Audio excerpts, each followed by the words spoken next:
கர்த்தருக்கு ஸ்தோத்திரம்.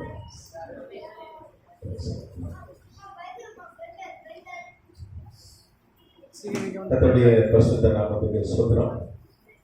ஆண்டவராகிய இயேசுவின் நாமத்தினாலே அனைவரையும் நான் வாழ்த்துகிறேன். மறுபடியும் செகண்ட் பார்ட் இந்த பைபிள் இன்ஸ்டியூட்ல நாம் ஒருவரை சந்திப்பது தேவனுடைய சுத்த கிருபை இரக்கம்.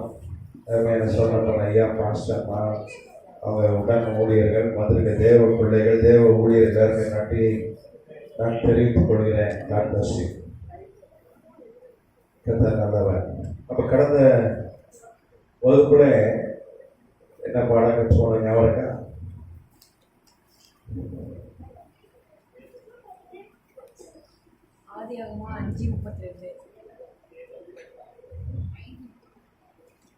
நோவா 500 வயசுல ஆதியாகமம் 5ஆம் அதிகாரத்துல 32 வருஷம்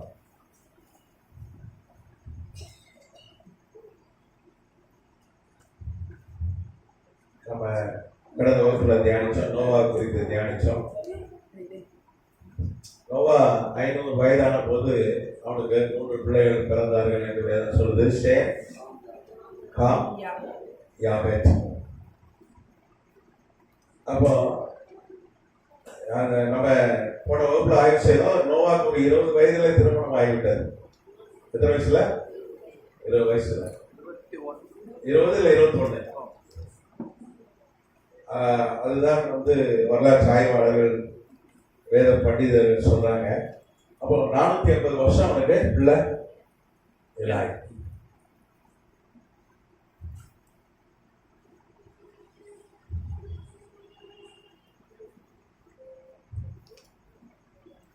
பிளஸ் மழை பேர் என்ன?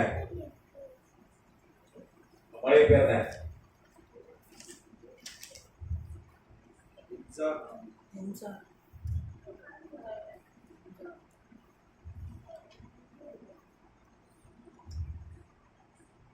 கரெக்டா?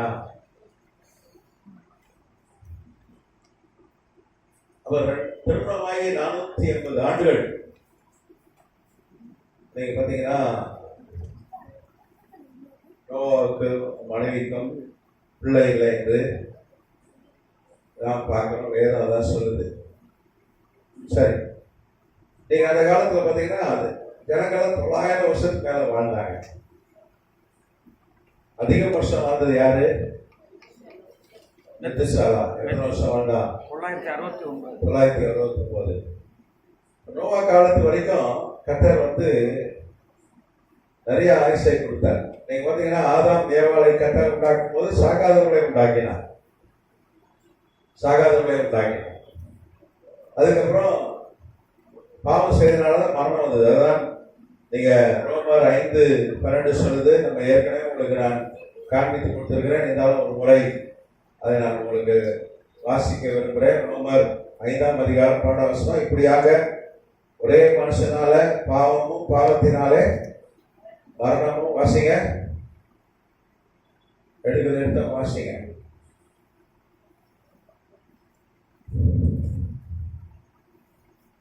ரோமர் 5:12.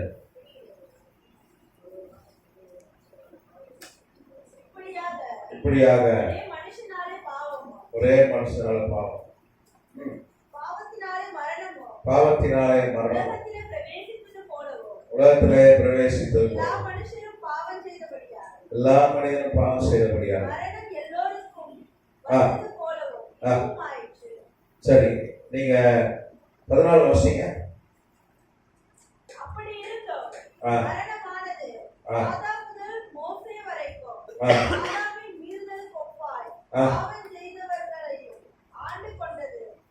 சொல்லுது ஆதாம் முதல் மோசே வரைக்கும் மரணம் எங்க ஸ்டார்ட் ஆகுது? ஆதாம் வாழ்க்கையில் ஸ்டார்ட் ஆகுது. பாவம் செஞ்சா அதுக்கப்புறம் முதல் மரணம் ஆபேல். நம்ம ஆபேல் காயினை குறித்து ஆய்வு செஞ்சிட்டோம். அப்படிதானே? தெளிவா ஆய்வு செஞ்சோம். ஞாபகம் இருக்கா? இப்ப சிலர் கேட்கிறாங்க, ஆதியாகமம் 1ஆம் அதிகாரம் 1ஆம் வசனம் சொல்லுது, ஆதியிலே தேவன் வானத்தையும் பூமியும் சிருஷ்டித்தார். பூமி எப்படி இருந்ததா? வெறுமையும் வெறுமையும் ஒழுங்கின்மை வெறுமையா இருந்தது அப்படின்னு சொல்லி இங்க சொல்லப்பட்டிருக்கிறது. சிலர் என்ன சொல்றாங்க, அது பேர் கேப் தியரின்னு சொல்றாங்க. என்ன சொல்றாங்க, அப்பவே மனிதர்கள் இருந்தாங்க, அதோடைய ஆண்டவர் உண்டாக்குற பூமி வெறுமையா இருக்கும், ஒழுங்கின்மையா இருக்கும். அப்போ பிசாசு என்ன பண்ணான், இந்த பூமியை அழிச்சு போட்டா அன்னைக்கு மரணங்கள் ஜனங்கள் மறிச்சு போயிட்டாங்க. அதுக்கப்புறம் தான் ஆதாரம் உண்டாக்குனார் ஒரு தியரி சொல்றாங்க. ஆனா வேதத்துக்கு புறம் இருக்கிற தகவல் தவிர்த்து எந்த தகவலும் உண்மை அல்ல. வேதம் தான் நமக்கு சட்ட புஸ்தகம் எல்லாமே, டிக்ஷனரி எல்லாமே அவர் சுருக்கமா ஆண்டவர் கொடுத்திருக்கிறார். ஆண்டவரே சொல்றார், முதல் மரணம் ஆதாம் தான், அது வரைக்கும் மரணம்னு இந்த உலகத்துல கிடையவே அப்படின்னா தெளிவா எழுதியிருப்பார். ஏற்கனவே மனிதர்கள் இருந்தார்கள், அழித்து போட்டேன்னு எழுதியிருப்பார். அதே மாதிரி பிசாசு எப்போ வந்து லூசிபர் நல்ல தேவதனா இருந்தவன் எப்பொழுது பிசாசாய் மாறி போனான் என்று நம்ம ஏசாயா 14 அதிகாரம், அதுக்கப்புறம் எசேக்கியேல் 28 அதிகாரம், அப்புறம் யோபு நிறைய காரியங்கள் ஆய்வு செஞ்சோம். ஞாபகம் இருக்கா உங்களுக்கு? டிமனாலஜி பேயல் ஒரு பாடம் நடத்தும் போது ஆய்வு செஞ்சோமா இல்லையா? அவன் ஏதேன் தோட்டத்துல இருந்தான். எசேக்கியேல்ல ரொம்ப தெளிவா சொல்லப்பட்டிருக்கு. எசேக்கியேல் 28 அதிகாரத்துல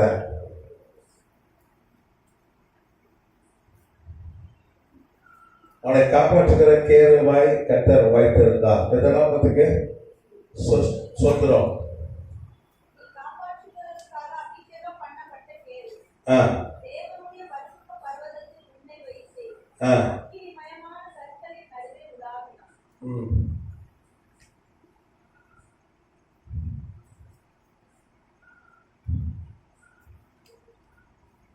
ஏசாயா தீர்க்கதரிசி புஸ்தகம் 14 அதிகாரம் வாசம்.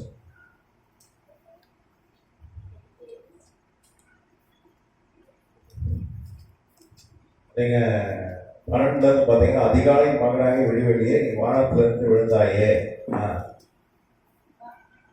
12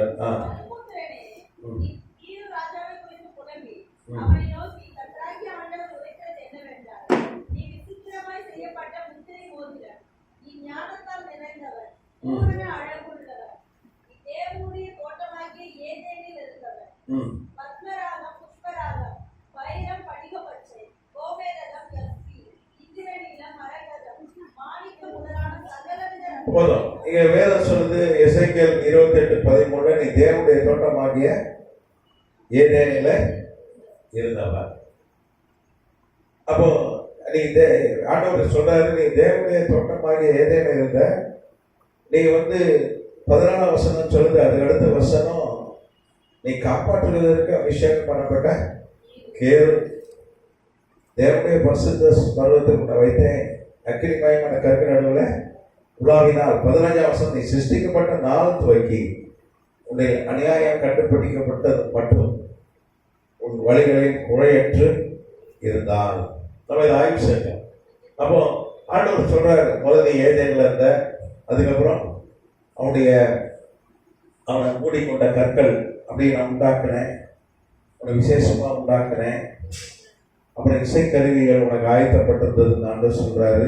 நீ காப்பாற்றுகிற, நீ பூமியை மனிதர்களை காப்பாற்றுகிற அபிஷேகம் பண்ணப்பட்ட கேருபாய் உன்னை வைத்தேன், உன்னை தேவனுடைய பரிசுத்த பர்வதத்தில் வைத்தேன், அக்கினிமயமான கற்கள் நடுவில் உலா வைத்தேன். நீ சிருஷ்டிக்கப்பட்ட நாள் முதல் நீ உன்னை அநியாயம் கண்டுபிடிக்க மாட்டது மட்டும் உன் வழிகளில் குறைவற்றிருந்தாய். அப்ப ஏதேன்ல இருந்த பிறகுதான் விழுகிறார், ஏதேனுக்கு பிறகுதான் வீழ்ச்சி. அப்ப ஏதேனும் வைக்கிறார், மனிதனை உண்டாக்கின பிறகுதான் அவனுக்குள்ள ஒரு எண்ணம் வருகிறது, நம்மளையும் மனிதர்கள் வணங்க வேண்டும் அப்படின்னு ஒரு எண்ணம் வருகிறது. அதனாலதான் கர்த்தர் அவனை தள்ளினார். அது வரைக்கும் சொல்றாரு, இவன்கிட்ட ஒரு குற்றத்தை நான் பார்க்கவே இல்லை. ஆண்டவர் எவ்வளவு நல்ல தேவன் பாருங்க. பிசாசா மாறி போன லூசிபரை பத்தி சொல்றாரு. அவன் ஒழுங்கா தான் இருந்தான். ஏதே தோட்டத்தில் இருக்கும்போது அவனை பூமியில வைத்திருந்த போது ஒழுங்கா இருந்தான். அப்ப இந்த ஏதே தோட்டத்துக்கு முன்னாடி மனிதர்கள் இருந்தார்கள். அப்போ பிசாசு அழித்து போட்டான்றதெல்லாம் பைபிள் படி கரெக்டே இல்லை. வேதாந்தம் நமக்கு சட்ட புஸ்தகம். அப்போ நீங்க பாத்தீங்கன்னா ஆண்டவர் பூமியை உண்டாக்கும் பொழுது அது எம்டியா தான் உண்டாக்குனார். எம்டியா தான் உண்டாக்குனாரு. நான் ஏற்கனவே உங்களுக்கு காண்பித்து கொடுத்துருக்கேன். இருந்தாலும் உங்களுக்கு நான் காண்பித்து கொடுக்க நான் ஆசிக்கிறேன். நீங்க பாத்தீங்கன்னா ஆதியிலே தேவன் வானத்தையும் பூமியும் சிருஷ்டித்தார். நீங்க பாத்தீங்கன்னா ஆரம்பத்துல ஆதியிலே தேவன் வானத்தை ஆதியாகமம் 1:1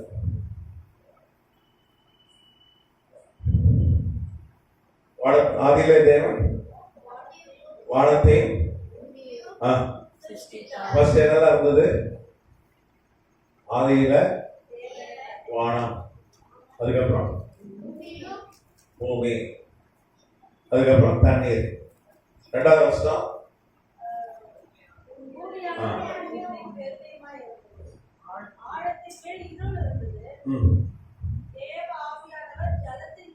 அப்ப ஜலம்ன்றது தண்ணீர். ஜலம்னா தண்ணீர். வானம் இருந்தது, பூமி இருந்தது, தண்ணீர் இருந்தது. ஆண்டவர் என்ன பண்ணார்? ஆதியிலே தேவன் வானத்தையும் பூமியும் உண்டாக்கினார். ஆதினா அன்னைக்கு டைம்னு ஒண்ணு கிடையாது. ஆதி டைம்னு எப்போ வந்தது? விஞ்ஞானிகள் குறிப்பிட்ட டாக்டர் ஆல்பர்ட் ஐன்ஸ்டீன் போன்ற விஞ்ஞானிகள்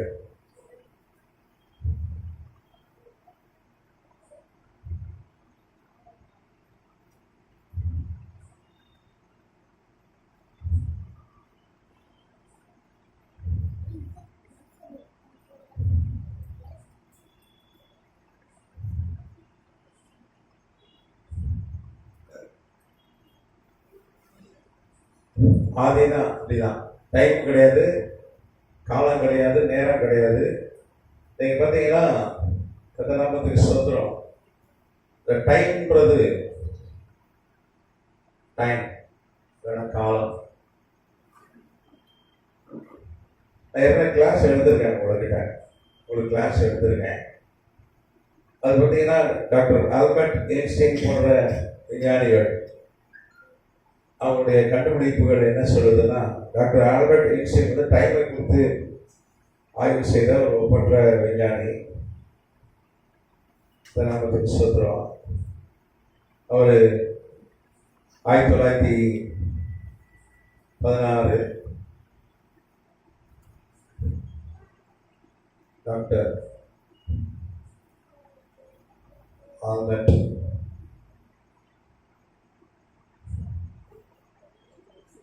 ஐன்ஸ்டீன்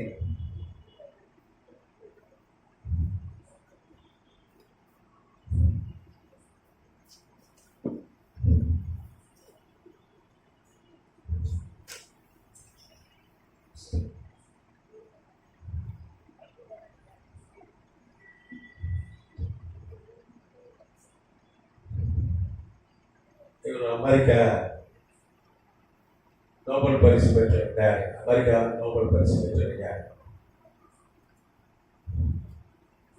1921 அவர் நோபல் பரிசு கொடுத்தார். 1921 இந்த கண்டுபிடிப்புக்காக. அவர் என்ன கண்டுபிடிச்சாரு? Theory of relativity.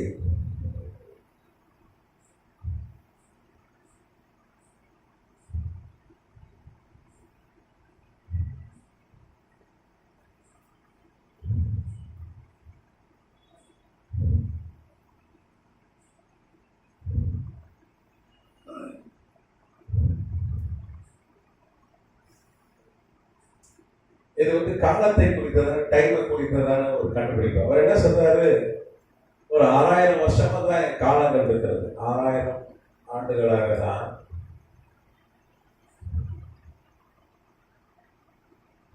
காலம்,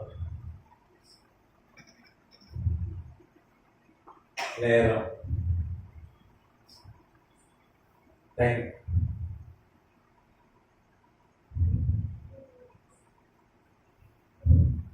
அது எப்போன்னா ஆண்டவர் முதல் நாளிலே நீங்க 5ஆம் வருஷம் ஆதியம் உண்டாக்கி தேவன் வெளிச்சத்துக்கு, 4ஆம் வருஷம் வெளிச்சம் நல்லது, 3ஆம் வருஷம் தேவன் வெளிச்சம் உண்டாக்க கடவுள் என்றால் வெளிச்சம் உண்டாயிட்டு. என்னைக்கு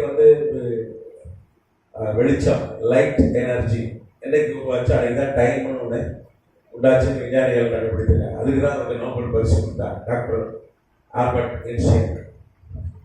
அவர் நல்ல ஒரு ஊழியக்காரர். அவர் பார்த்தீங்கன்னா ஒரு சமையல விசுவாசியாக இருந்தார். டாக்டர் ஆல்பர்ட் ஐன்ஸ்டைன் வயலின் வாசிப்பார், இசை வாசிப்பார், பெரிய சயின்டிஸ்ட். இசை வாசிப்பார், சண்டே ஸ்கூல் எடுப்பாங்க. எனக்கு சயின்டிஸ்ட்லாம் பெரும்பாலும் கிறிஸ்தவர்கள், பெரிய பெரிய விஞ்ஞானிகள்லாம் கிறிஸ்தவர்கள். பத்தனாமத்துக்கு சுத்துறோம். அப்போ ஆதினா அர்த்தம் டைம், காலம், நேரம் இல்லாத ஒரு காலத்துல கர்த்தர் வானத்தையும் பூமியையும் தண்ணீரை உண்டாக்கினார். இன்னைக்கு பார்த்தீங்கன்னா சொல்லுவாங்க நம்ம ஆட்கள், இத்தனை கோடி ஆண்டுக்கு முன்னாடி பூமி உண்டாக்கப்பட்டுச்சு, சூரியன் வந்துச்சு, சந்திரன் வந்துச்சு அப்படின்னு நம்ம ஆளாளுக்கு ஒரு தியரியை, ஒரு கோட்பாட்டை சொல்றாங்க.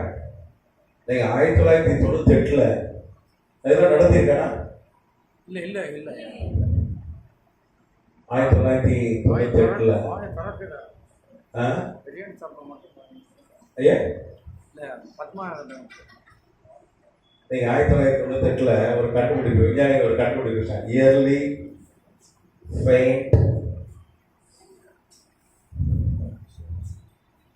Sun paradox.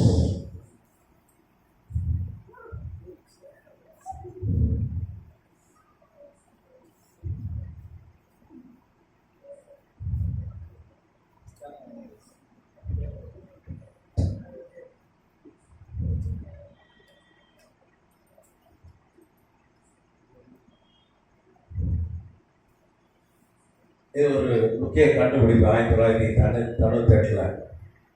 அது பார்த்தீங்கன்னா என்ன கண்டுபிடித்தார்கள்? அமெரிக்காவை சேர்ந்த டாக்டர் ஃபால்னர், அதுக்கப்புறம்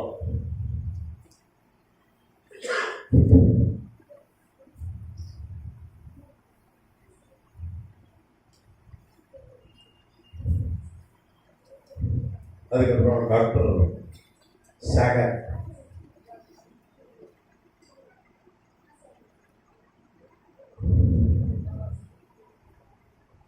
அதுக்கப்புறம் சைபா,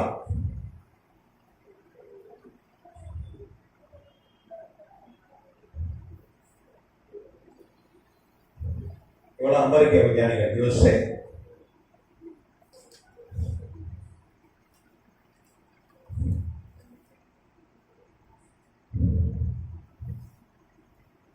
அதுக்கப்புறம் இவங்களோட சேர்ந்து இங்கிலாந்தை சேர்ந்த டாக்டர் லண்டன்,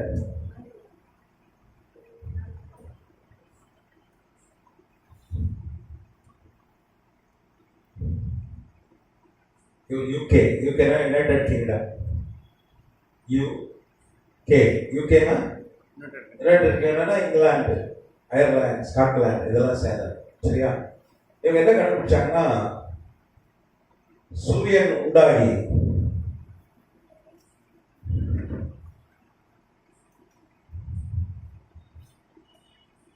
6000 ஆண்டுகள் தான் அங்க இருந்து.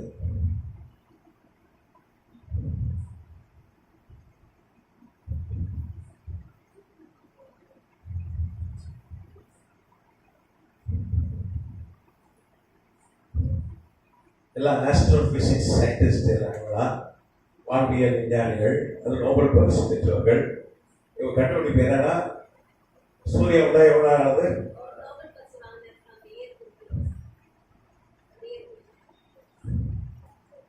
யாரு நோபல் பரிசு வாங்கின வருஷம்?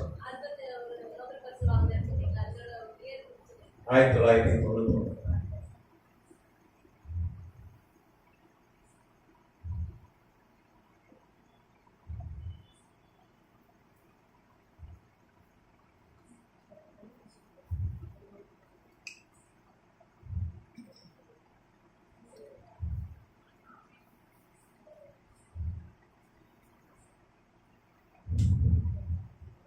அப்போ இந்த நோபல் பரிசு பெற்ற ஆஸ்ட்ரோபிசிக்ஸ் வான்பியல் ஆய்வாளர்கள், விஞ்ஞானிகள், இவங்க என்ன கண்டுபிடிச்சாங்களோ இதெல்லாம் நாசா விஞ்ஞானிகள், ஃபால்க்னர், சாகர், சைபா இவன் நாசாவை சார்ந்தவர் டாக்டர் லெண்டர். இவங்க கேலியே அப்படின்னு பார்த்தீங்கன்னா ஒரு ஒரு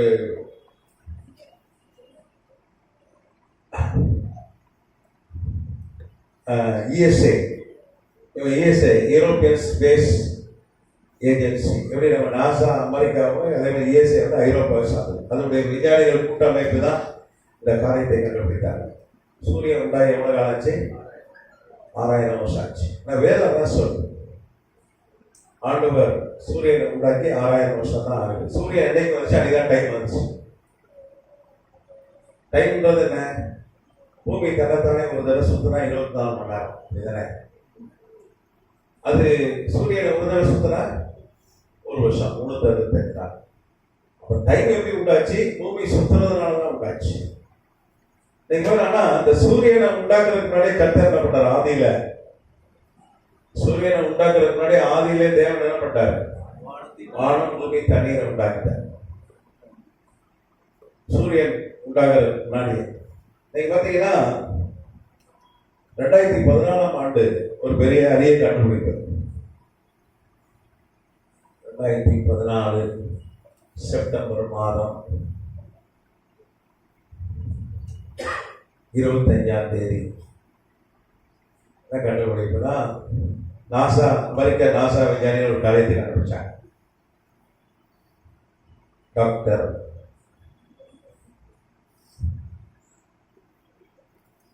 எல்சிடோ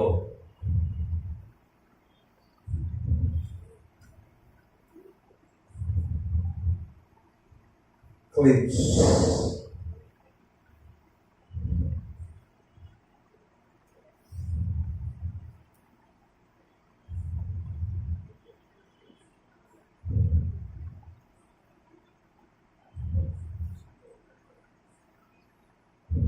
Dr. Ann Arbor.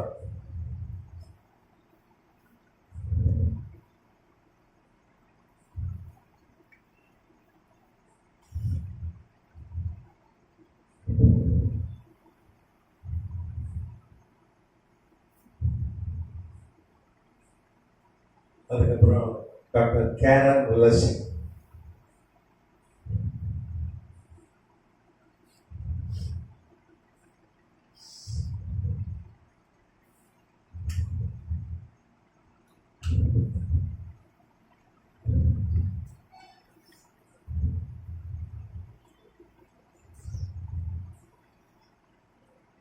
எல்லாமே அமெரிக்காவை சார்ந்த விஞ்ஞானிகள். நாசா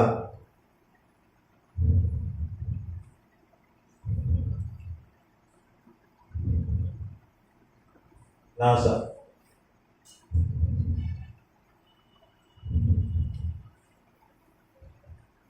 வான்வியல் விஞ்ஞானிகள், ஆஸ்ட்ரோபிசிக்ஸ் சயின்டிஸ்ட். என்ன கண்டுபிடிச்சாங்கன்னா, சூரியன் உண்டாகிறதுக்கு முன்னாடியே, நட்சத்திரங்கள் எல்லாம் உண்டாகிறதுக்கு முன்னாடியே, மனிதன் உண்டாகிறதுக்கு முன்னாடியே பூமியும் தண்ணீரும் வந்து வானமும் உண்டாகிவிட்டது கண்டுபிடிச்சிருக்காங்க. எந்த நாமத்துக்கு சொல்றோம்? அது எப்படின்னா 4 பில்லியன் ஆண்டுகள், 4 பில்லியன்.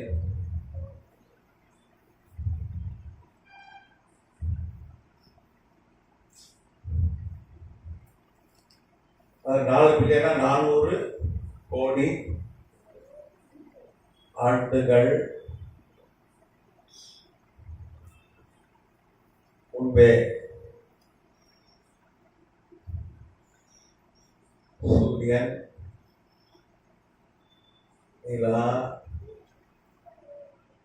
நட்சத்திரங்கள்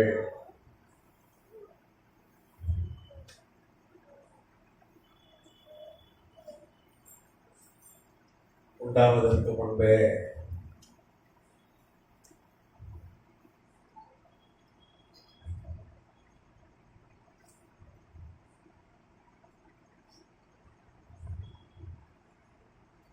நானூறு கோடி ஆண்டுக்கு முன்பாக நிலா, சூரியன், சந்திரன், நட்சத்திரம் உண்டாகிறதுக்கு முன்னாடி பூமி தண்ணீரும் வானமும் இருக்கிறதுன்னு சொல்லி விஞ்ஞானிகள் 2014 கண்டுபிடித்தார்கள். கதிராமத்துக்கு சுதந்திரம். பைபிள் என்ன சொல்லுது? விஞ்ஞானம் அதை என்ன பண்ணுது? நிரூபிக்கிறது. ஆதியில டைம்னு ஒண்ணு இல்லாத காலத்துல கர்த்தர் வானத்தை உண்டாக்கினார், பூமியை உண்டாக்கினார், தண்ணீரை உண்டாக்கினார். அந்த தண்ணீர் பூமி எப்படி இருந்தது? வெறுமையா இருந்தது. It was empty. அது காலியா இருந்தது. ஒரு 400 கோடி ஆண்டுகள் சும்மா விட்டுட்டார் ஆண்டவர். ஆனா சும்மா இருக்கல அவரு.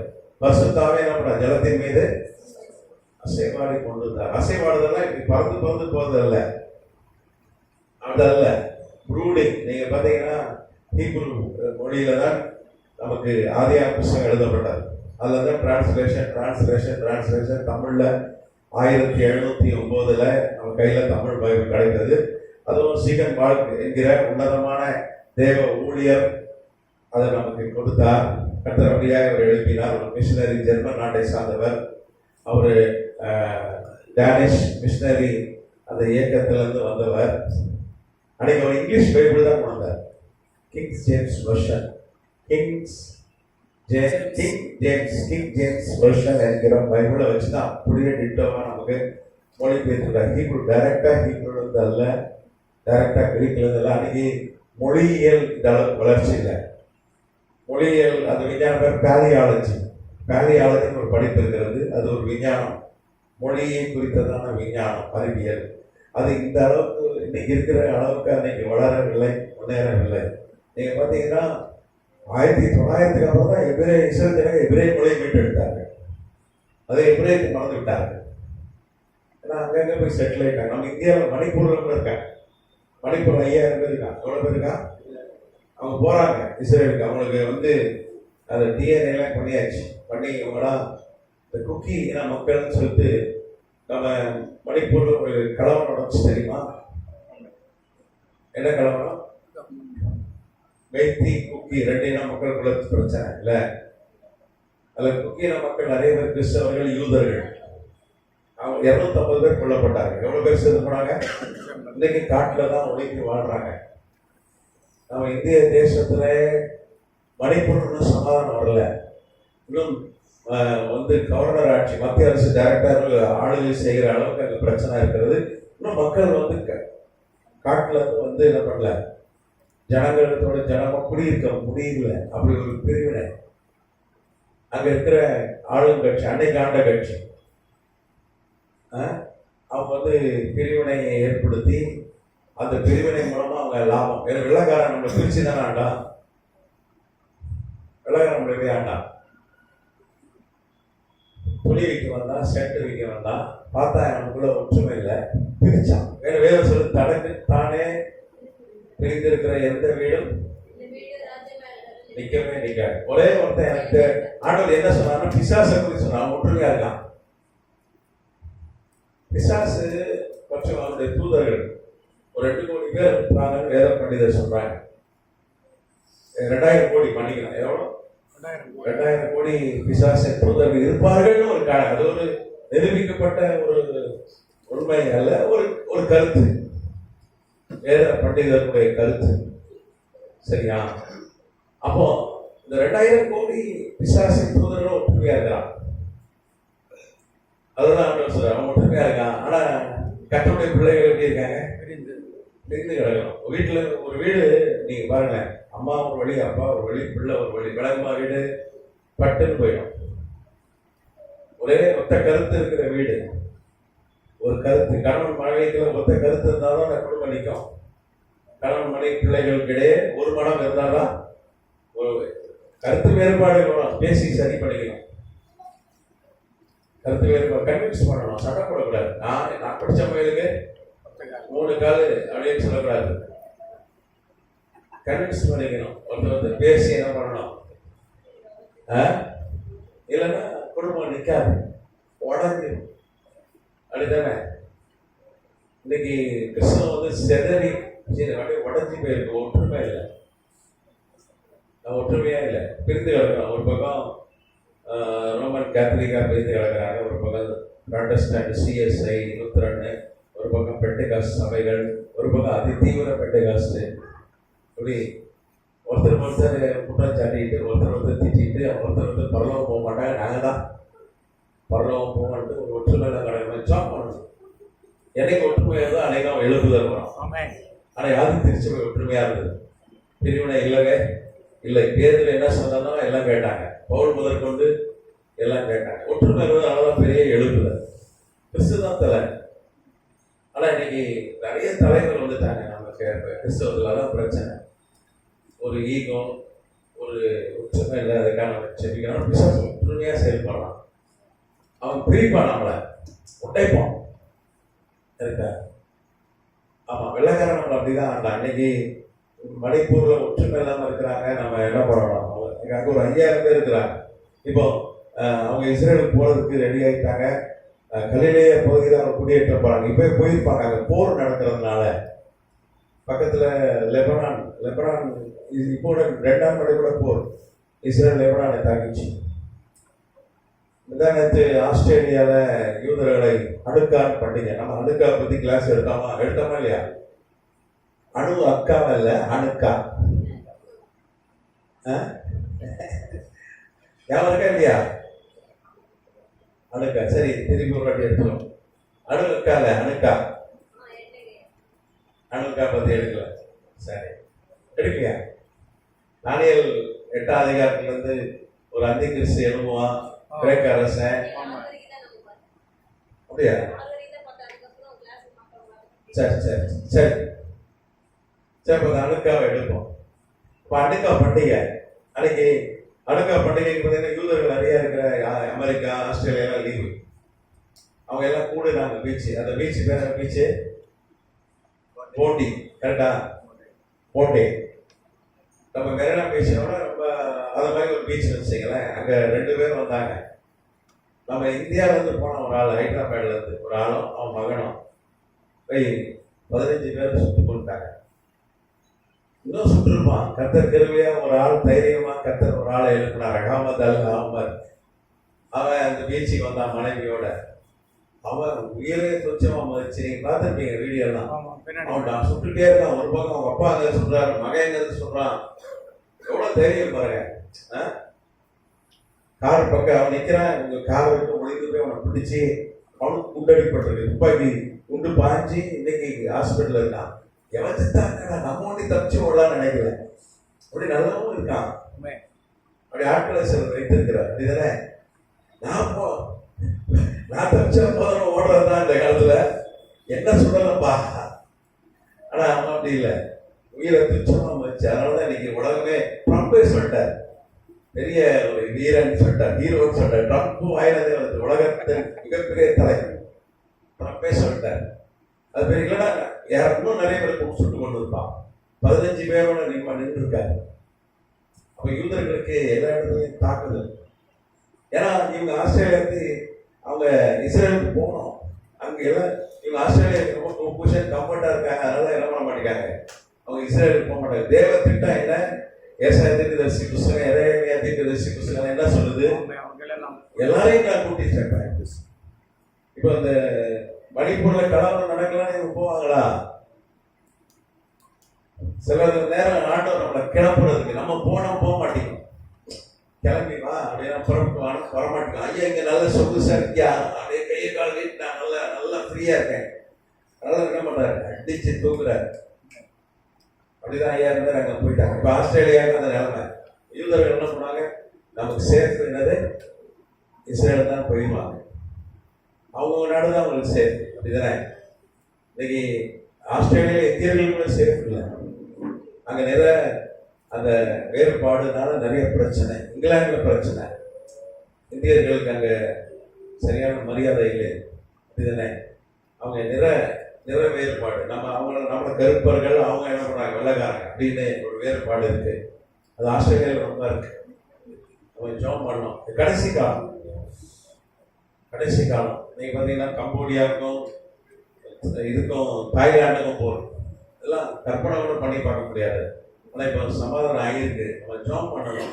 யுக்ரைன் ரஷ்யா போர் முடிவுக்கு வரணும். ஜாம் பண்ணணும். எங்க பார்த்தாலும் போர். வெனிசுலாவுக்கும் அமெரிக்காவுக்கும் வந்து போர். எங்க பார்த்தாலும் பிரச்சனை. ஏன்னா அது கடைசி நாளுக்கு வந்துட்டோம். கடைசி நேரத்தில் last page of the book, புத்தகத்தின் கடைசி பேஜை நாங்கள் வந்துட்டோம். முடிய போகுது. கர்த்தர் சபையை என்ன பண்ண போற? எடுத்துக்கொள்ள போகிறார். அல்லேலூயா. அதுக்கான எல்லா அறிகுறியும் வந்துச்சு. ஏஐ வந்துச்சு. அப்படிதானே? அப்புறம் எலக்ட்ரானிக் டேட்டூன்னு ஒன்று வந்துட்டு குத்துற ஒரு பெயிண்ட் அடிச்சிடலாம். நம்ம நினச்சா சிப்புலாம் வந்துட்டு ரொம்ப நாள் ஆச்சு. எலக்ட்ரானிக் டேட்டூ அது நிறைய நேனோ பார்ட்ஸ் இருக்கும். நேனோ பார்ட்ஸ் தான் கண்ணுக்கு தெரியாத நிறைய எலக்ட்ரானிக் பொருட்கள் இருக்கும். அதை இப்படி பூசிட்டா போதும், அது ஸ்கேன் பண்ணால் எல்லாம் வரும். முத்துரை எல்லா உரமும் இருக்கும். செல்போனே இப்படி பேசிக்கலாம். இந்த சின்ன பசங்க ஹலோ அப்படின்னு பேசுனது, விளையாட்டுக்கு பேசுனதெல்லாம் நிஜமாக போகுது. நம்மளும் ஒரு காலத்தில் இருக்கும், என்னால் நம்மளும் இப்படி விட போகிறோம். இங்கே போட்டு விட்ருவோம் அந்த எலக்ட்ரானிக் டேட்டூவை. நம்மளும் ஹலோ அப்படின்னு நம்ம பேச போகிறோம். ஒரு காலத்தில் சின்ன பசங்க பேசுவாங்க பார்த்தீங்கன்னா, ஹலோ. இன்னைக்கு சின்ன பசங்க யாரும் வச்சு பேசுறது, ஒரிஜினல் ஃபோன் தான் கேட்குது. பிறந்து விழுந்தவொடனே அது கேட்கறது முதல் ஃபோனை தான். தாய்மார்களும் தாப்பாமாரும் கெடுத்து வச்சிருக்கோம் பிள்ளைகளை. வயிற்றுல இருக்கும்போதே ஃபோன் எப்படா பார்ப்போம், எப்படா வெளியே வருவோன்றதான் வருது. விளம்பரம் போடுறான், டெலிவிஷன் ஒரு விளம்பரம். அந்த பிள்ளை ஒரு பிள்ளை பிரசவ நேரம் வரமாட்டேங்கி கடவுள் ஆண்டவர் கேட்காரு, ஏன் அந்த வீட்டில் ஸ்மார்ட் ஃபோன் இல்லைன்னு. அந்த கதை தான் செல்போன் இருந்தாலும் வருவேன் அடம்பிடிக்குது. இது கிண்டலுக்குன்னு விளம்பரம் பண்ணாலும் இதான் லட்சம் அப்படிதானே. அவங்க வயிற்று இருக்க பிள்ளைங்க எல்லாம் தெரியும். அது தெரியுமா அவங்களுக்கு எல்லாம் தெரியும். ஏன்னா வேதத்தில் பார்க்குறோம், மரியாள் வந்து யோவான் ஸ்நானகன் அம்மாவை வாழ்த்தின போது யோவான் ஸ்நானம் வயிற்றுக்குள்ள அந்த யோவான் ஸ்நானகன் சொல்லலாம். ஆமா, நம்ம பேசுறதெல்லாம் பிள்ளைக்கு தெரியும். அதனாலதான் வயிற்றுல குழந்தைய வச்சிருப்போம். தாய்மார்கள் ரொம்ப கூலா இருக்கணும், கோவப்படக்கூடாது, சடை போடக்கூடாது, பயப்படக்கூடாது அப்படின்னு சொல்லுவாங்க. லட்சம் நம்ம கோபமா இருந்தா பிள்ளைய கோபக்கார பிள்ளைய தான் பறக்கும். அதுக்கு அப்படிதான் நம்ம தான் முன்மாதிரி. அப்படிதானே, வயிற்றுல இருக்கும் போதே நம்ம முன்மாதிரியா இருக்கும். சரி, கத்த நாமத்துக்கு சுத்திரம். அப்போ முதல் ஆண்டவர் வந்து பூமியை உண்டாக்கினார். அதுக்கப்புறம் வானம், தண்ணீர், ஆமா தண்ணீர் மூணு உண்டாக்கினார். பரிசுத்தாவியான ஜலத்தின் மேல அசைவாடினார் 400 கோடி வருஷம். ஆனா ஆண்டவருக்கு ஒரு நாள் எப்படி இருக்கா, 1000 வருஷம் படம். 1000 நாள் நேற்று கழிந்த அவருக்கு அவர் டைம் லிமிட்குள்ள வரவே மாட்டார். நம்ம தான் டைம் லிமிட்குள்ள வந்துட்டு டைம் டேபிள் போட்டு வேலை செய்யணும். எத்தனை வயசுக்குள்ள நான் செட்டில் ஆகிடணும், 40 வயசுக்குள்ள வீடு வாங்கிடணும், 40 வயசுக்குள்ள கார் வாங்கிடணும், அதுக்கப்புறம் ஒரு நிரந்தரமா செட்டில் ஆகிடணும். கரெக்டா நம்ம போடுற கணக்கு இந்த டைம் காலத்தை வைத்து போடணும். ஆனா ஆண்டவர் வந்து காலத்துக்கு அப்பாற்பட்டவர். அவர் எத்தனை வயசுலயே நமக்கு தர முடியும், அப்படிதானே. நோவா வந்து 500 வருஷம் ஆகி அவன் கல்யாணம் ஆகி 450 வருஷம் வரைக்கும் பிள்ளை இல்லை. நம்ம போன வகுப்புல பார்த்தோம், நிறைய ஆதாரங்களை எடுத்து வச்சோம். ஒரு பிரசவத்துல 2 பிள்ளைகள் 3 பிள்ளைகள் 4 பிள்ளைகள் பெற்று எடுத்தாங்க அந்த காலத்துல. இப்பவே சைவத்தில் கூட அன்னைக்கு பார்த்தா 6 பிள்ளைகள் பிறந்தது. ஒரு ஆப்பிரிக்க பெண்மணிக்கு 8 பிள்ளைகள் பிறந்ததுன்னு சொல்லி நான் செய்தி பார்த்தேன். இப்பவே அப்படி இருக்கு. அன்னைக்கு செழிப்பின ஆடிகள் கர்ப்பத்தின் கனியை கத்தர் ஆசை வைத்த காலங்கள். ஏன்னா முதல் அஜெண்டாவே என்ன, முதல் ஒரு ஆசீர்வாதமே என்ன, வழுகி பெருகி பூமியை நிரப்புங்கள். இப்பவே இஸ்ரேல் தேசத்துல 15 பிள்ளைங்க சர்வசாதாரணம். 10 பிள்ளை தான் வை ஸ்மால் ஃபேமிலி கேட்கிறான். நம்மளெல்லாம் என்னத்த சும்மா தெரியலாங்க, ஒன்னே கண்ணை பெற்று வச்சிருக்கேன் அப்படின்னா. வட இந்தியாவில் நிறைய பிள்ளைங்க பெற்றுக்கிறாங்க. நம்ம தென்னிந்தியாவில் பிள்ளைகள், ஆமா ஏற்கனவே கேரளாவில் ரொம்ப கல்வி அறிவு அதிகம். சும்மா மண்டைய ஆட்ட மாட்டான், ரொம்ப கேள்வி கேட்பான். அங்க இருக்கிற விசுவாசி பைபிள் அறிவு அதிகம். கரெக்டா, அதெல்லாம் பிரசங்கத்தை அப்படி கேட்பான். இல்லை ஐயா நான் சொல்ல கரெக்டானே பிரசங்கம். நீங்க 5 மணி நேரம் பிரசங்கம் பண்ணாம கேட்க தயாராகலாம். அவங்களுக்கும் கொஞ்சம் நிறைய கற்றுக்கொள்ளணும்னு ஆசை பார்த்தாங்க. அதனால அங்க அந்த ஒரே ஒரு திருமணத்துக்கு மாத்திரம் இந்தியா பொருளாதாரம் ரொம்ப மோசமா இருக்கு. 91 ரூபாய் ஆயிடுச்சு டாலர். இவங்க இன்னைக்கு இருக்கிற மத்திய அரசு ஆட்சிக்கு வரும்போது அவங்க டாலர் ஏற்கனவே 45 ரூபா 50 ரூபாய்க்குள்ளதான் இருந்தது. இப்ப என்ன ஆயிடுச்சு, ஏற்கனவே 2 மடங்கு ஆயிடுச்சு. இது 2 ரூபாய்க்கு வாழைப்பழம் வாங்கிட்டு இருந்தோம் நம்ம. இன்னைக்கு அதே வாழைப்பழம் 100 ரூபாய்க்கு ஒரு 12-13 வருஷத்துல தெரியும் உங்களுக்கு 10 ரூபாய்க்கு தான் வாங்கணும். நல்லா எனக்கே ஞாபகம் இருக்கு. ரூபாய்க்கு வாழைப்பழம் வச்சு 2 நாள் சாப்பிடுவோம், 3 நாள் சாப்பிடுவோம். அதே இன்னைக்கு 10 ரூபாய்க்கு ஒரு பழம் தான் தரலாம், இல்லை 2 தரலாம், சின்னதாக தான். அப்ப எத்தனை மடங்கு வாழைப்பழம் ஏறி இருக்கு பாருங்க. ஒரு விலைவாசிலாம் பயங்கரமா ஏறி இருக்கு, பயங்கரமா ஏறி இருக்கு. நம்ம ஜோம் பண்ணோம், கர்த்தரை விட நம்மளை காப்பாற்றணும். விளையாட்டு இல்லை.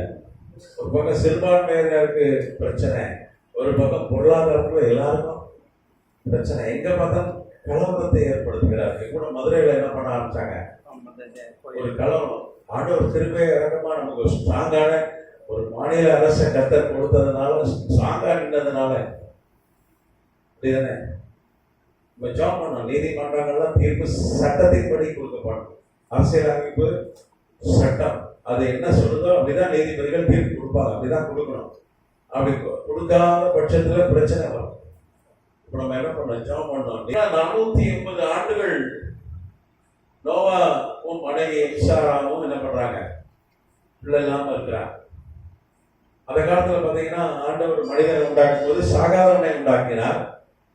ஆதாம் ஏவாள் எப்படி உண்டாக்கினார், சாகாதவனாக உண்டாக்கினார். வயசே ஆகாது, முடி வெள்ளையாகாது, தலை முடி கொட்டாது, என்றைக்கும் இளமை, அப்படிதான் உண்டாக்கினார். அதுக்கப்புறம் மனுஷன் பாவம் செஞ்சான். நீங்க பாத்தீங்கன்னா இது அழிச்சிடலாமா, எழுதிட்டீங்களா? ஒரு போட்டோ எடுத்துக்கிறியா பத்தி பேசணும். நீங்க பாத்தீங்கன்னா மெர்க்குரின்னு ஒரு, மெர்க்குரிக்கு தமிழ் என்னது, மெர்க்குரி கோள், சூரிய ஒட்டி இருக்கிற மெர்க்குரி. அங்க வந்து ஒரு நாள் என்பது எவ்வளவுன்னா 1408 மணி நேரம்.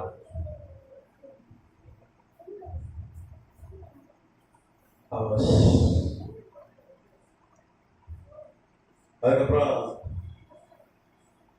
மெர்க்குரிக்கு அப்புறம் என்னது, வீனஸ். வீனஸ்க்கு தமிழ் என்னது, விடிவெள்ளியா?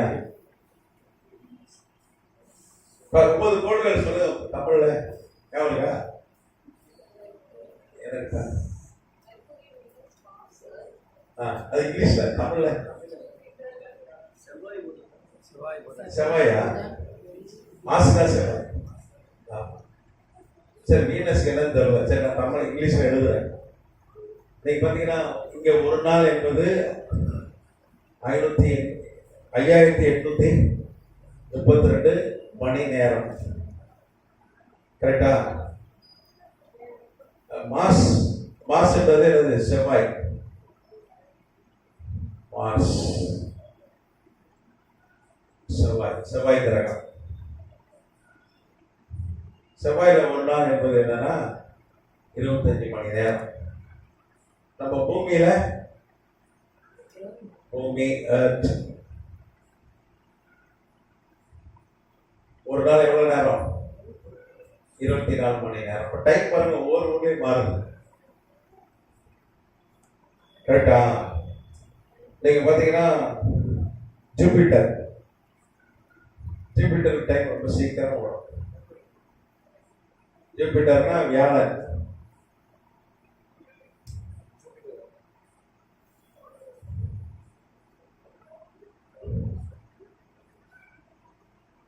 வியாழன்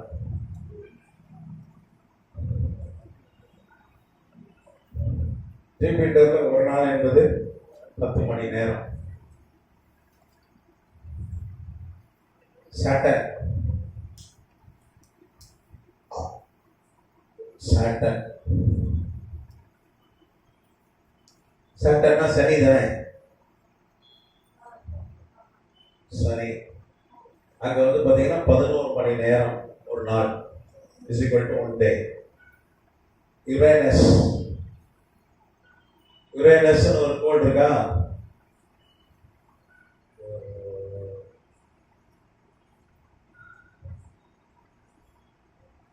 அங்க பாத்தீங்கன்னா ஒரு நாள் என்பது 17 மணி நேரம்.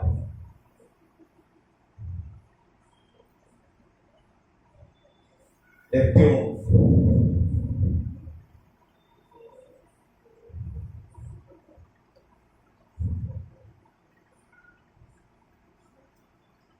நெப்டியூன் கடைசி கோள். அங்க 16 மணி நேரம் ஒரு நாள் என்பது 16 மணி நேரம். நிலா மூன், நிலா மூன். அங்க பாத்தீங்கன்னா நம்ம ஒரு நாள் வந்து அங்க 29, அங்க 29 நாள் ஒரு நாள் நம்ம. சரியா?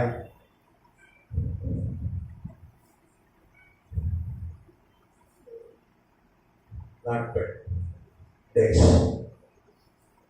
எப்படின்னா 29 into 24 hours, மணி நேரம். 1408 நீங்க 24 டிவைட் பண்ணுங்க, வகுத்துருங்க. எவ்வளவு வருது? எவ்வளவு வருது?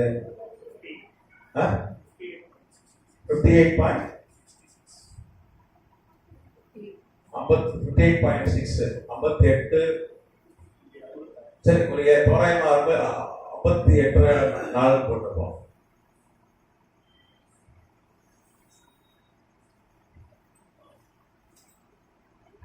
நம்ம பூமியுடைய 58 நாள் தான் அது ஒரு நாள். இப்போ மெர்க்குரியில ஒருத்தர் வராரு, நீங்க வந்து உங்க வாட்சை ரிப்பேர் கொடுக்குறீங்க. உங்க வீட்டு வாசல்ல இருந்து வராரு, நான் மெர்க்குரியில இருந்து வரேன் அப்படின்னு சொல்றாரு. நீங்க என்ன பண்ணுங்க, வாட்சை ரிப்பேர் கொடுக்குறீங்க. அவர் என்ன சொல்றாரு, நாளைக்கு வந்து திருப்பி தந்துடுறேன்றாரு. அப்படின்னா என்ன அர்த்தம்? அவர் எத்தனை நாள் கழிச்சு கொடுப்பாரு? அவர் நாளைக்கு 58 நாள். நம்ம நாளைக்கு வரேன்ற மனுஷன் காணுவேன் அப்படின்னா ஒரு 58 நாள் கழிச்சு தான் வருவார். ஏன்னா நம்ம பூமியுடைய ஒரு நாள் அங்க எத்தனை 58 நாளைக்கு சொன்னோம். நம்ம ஒரு நாள் நம்ம அது அந்த அங்க என்னது 58 மடங்கு நீளம் ஒரு நாள். சரியா? ரைட். இது 5832 24 டிவைட் பண்ணுங்க. எவ்வளோ? 240. 203 நாட்கள். 243 days. பூமி இதுவும் நாட்கள். ஒரு வீனஸ்ல இருந்து ஒரு ஆள் வராரு, நீங்க வந்து ஏங்க இந்த சட்டையை தைச்சு கொடுங்க. ஒரு டெய்லர் வராரு வீனஸ்ல இருந்து, இந்த சட்டையை தைச்சு கொடுங்கன்றீங்க. நாளைக்கு வந்து தரேன்றாரு. அவர் எத்தனை நாள் கழிச்சு வருவாரு? 243 நாள் கழிச்சு தான் வருவார். நீங்க இந்த கிறிஸ்துமஸ் கொடுத்தீங்கன்னா அடுத்த கிறிஸ்துமஸ் தருவார். ஏன்னா அங்க நம்ம பூமியில் இருக்க நாட்களை வச்சுக்கிட்டே ஆண்டவர் என்ன பண்றோம், நம்ம கனெக்ட் பண்றோம். அதான் தப்பு.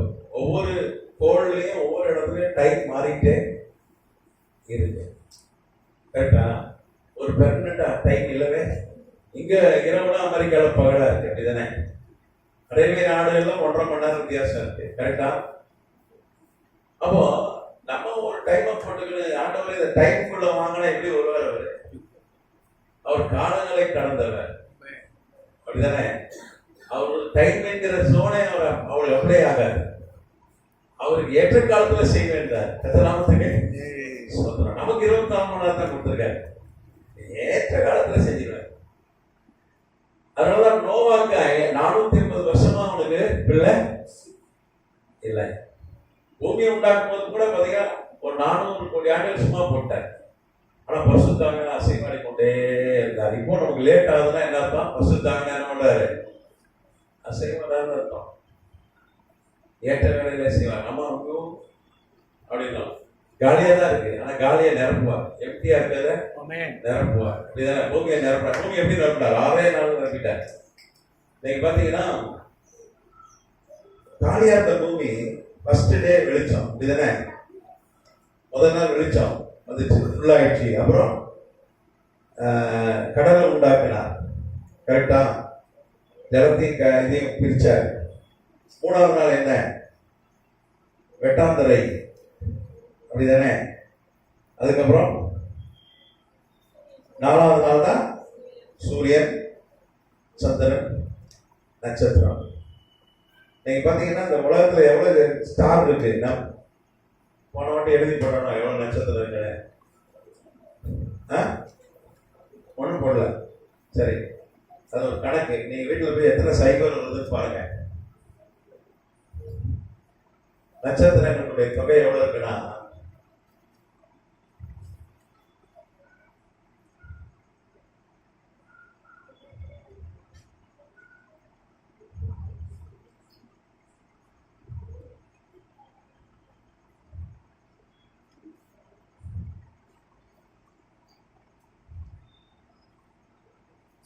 நட்சத்திரம் எண்ணிக்கை எவ்வளவுன்னா 20,000 கோடி லட்சங்கள் கோடி. அப்படின்னா 200 பில்லியன்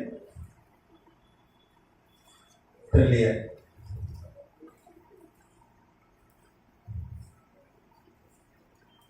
நீங்க வீட்டுல போய் எவ்வளவு சைபர் வருது கொஞ்சம் போடுங்க, உட்கார்ந்து. கணக்கே போட முடியாது. அதை என்ன பண்றாரு, 4வது நாள் மாட்டாரு, உண்டாக்கிட்டார். நம்ம பார்க்கிற கண்ணுக்கு தெரிஞ்ச வரைக்கும் மிஞ்சி போனா ஒரு 9,000 நட்சத்திரம் பார்க்கலாம். அது நம்ம சென்னையில பார்க்க முடியாது. அது ஓயமாறு போன ரொம்ப பிரகாசம் ரைட் இருக்குன்னு தெரிய மாட்டேங்குது. கிராம பகுதி போனா நட்சத்திரமே இருள் இருக்கிறது தான் தெரியுது. கரெக்டாக நிறைய லைட் போட்டதுனால நமக்கு தெரியவே இல்லை. நீங்க ராத்திரி பார்த்தீங்கன்னா 9,000 நட்சத்திரம் தான் கண்ணுக்கு தெரியும், அதுக்கு மேல தெரியவே. ஆனா எவ்வளவு நட்சத்திரம் இருக்கு? 20,000 கோடி லட்சங்கள் கோடிகள். அவ்வளவு நட்சத்திரம் இருக்கு. வேதம் சொல்லுது, நீங்க ஆண்டவர் எல்லாத்துக்கும் பேர் வச்சிருக்காரு. சங்கீதம் 147:4 வாசிச்சிருங்க. சங்கீதம் 147:4.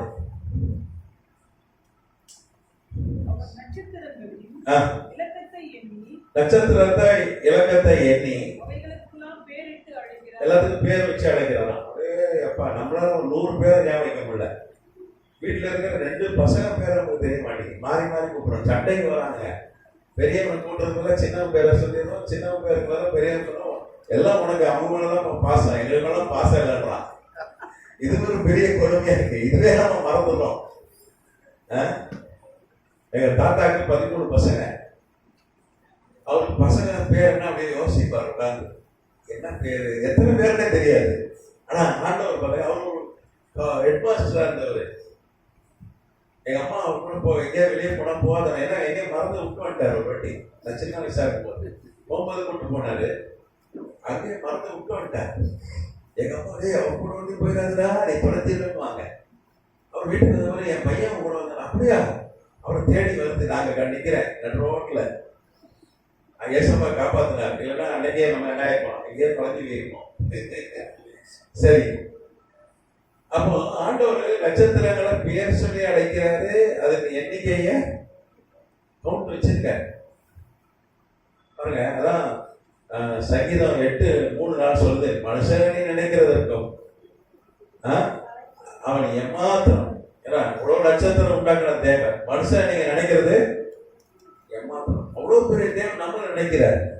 அதான் யோபுல வாசிக்கிறோம் 7:18. யோபு 7:18 காலைதோறும் அவனை விசாரிக்கிறதற்கும் நிமிஷந்தோறும் அவனை சோதிக்கிறதுக்கும் அவன் ஒவ்வொரு நிமிஷமும் நம்மளை வந்து செக் பண்றார், நம்மளை விசாரிக்கிறார். ஒவ்வொரு நிமிஷமும் யாராவது நம்மளை விசாரிப்பாங்களா? வீட்டுல ஒரு நாள் முழுக்க வரலன்னா போன் வராங்க. காலையில எங்கேயா போனேன், வருமா வராதா?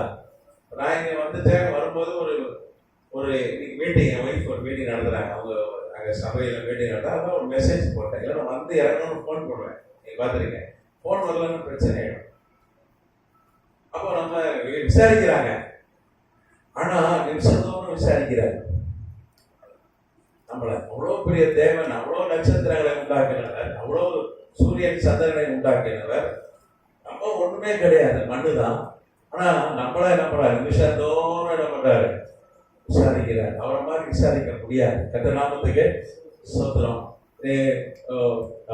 ஆஸ்ட்ரோ பிசிக்ஸ் வான்வியல் விஞ்ஞானிகள் என்ன சொல்றாங்கன்னா அத்தனை நட்சத்திரம் இப்படின்றதுன்னு உண்டாக்குனா இப்படின்றதுன்னு உண்டாயிடுச்சான். எத்தனை கோடி? 20,000 கோடி லட்சங்கள் கோடி எப்படின்றதுன்னு உண்டாயிடுச்சு. அவர் உண்டாக்கிட்டார். நிலம் எப்படின்றதுன்னு உண்டாக்கிட்டார். 2023 விஞ்ஞானி கண்டுபிடிச்சிருக்காங்க. இப்படின்றதுன்னு உண்டாக்கிட்டார். 6 நாள்ல பூமி ஃபுல்லாயிட்டார். காலியா கிடந்த பூமி 6 நாள்ல இப்படி இப்படின்னு ஃபுல்லாக்கிட்டார். அதே மாதிரிதான் நமக்கு செய்யலாம். எல்லாம் காலியா கிடக்கலாம். ஆனா ஒரு கல்யாண வீட்டுல சட்டி பாத்திரம் காலி, திராட்சை ரசம் இல்லை அப்படின்றத தண்ணி என்ன மாட்டார், திராசமாய் ஃபுல்லாக்கிட்டார். அப்படி அதே மாதிரி நமக்கு செய்யலாம். ஏன்னா நம்ம பிலிப்பியர்கள் வாசிக்கிற 2:7 அவரு எல்லாம் வெறுமையாக்கி தன்னை இந்த பூமியில மனுஷனா வந்தார் என்று பிலிப்பியர் 2:7 சொல்லுது. அந்த வசனத்தோட வாசிப்போம். ரொம்ப அற்புதமான ஒரு வசனம்.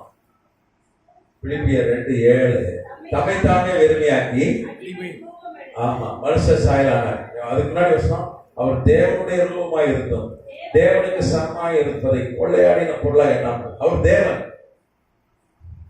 அந்த தன்னை வெறுமையாக்கி அங்க சிங்காசனம் 24 மணி நேரம் கோடிக்கணக்கான தேவர் பாடிட்டே இருப்பாங்க, அவர் தூசிட்டே இருப்பாங்க, அவர் புகழ்ந்துட்டே இருப்பாங்க. சேனைகளை கர்த்தர் பரிசுத்தர் பரிசுத்தர் பரிசுத்தர் சொல்லிட்டே இருக்காங்க. எல்லாத்தையும் விட்டுட்டு வெறுமையாக்கி எல்லா சக்தியை விட்டுட்டு வல்லமையை விட்டுட்டு சாவாமையை விட்டுட்டு நீங்க வந்து நமக்காக மறிச்சார். நான் எம்டியா தான் வந்தாங்க. எதுக்குன்னா நம்ம நேரம் போவதற்கு, நம்ம எம்டியா இருக்கக்கூடாது.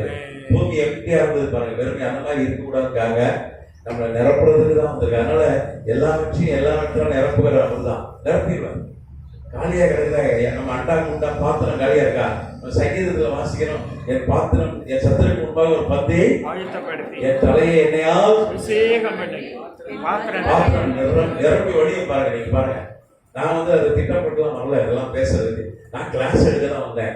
இது ஒரு இந்த வருஷத்துக்கான நம்ம ஆண்டவர் பேசுறார். வருஷம் முடியுது பாத்திரம் நிரப்பி வழியும் காலியா இருக்கிறத நான் ஃபீல் பண்ணுவேன். ஆண்டவர் சொல்றாரு. ஒரு தீர்க்க தரிசன வார்த்தை தான் நீங்க குடிச்சிங்க நடக்கும்.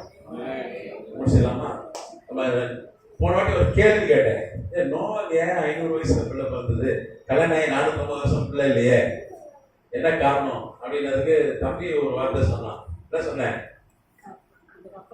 கப்பல்ல இடம் பார்த்தாதான் 3 பிள்ளைகள் நிறுத்திட்டாரு அப்படின்னா.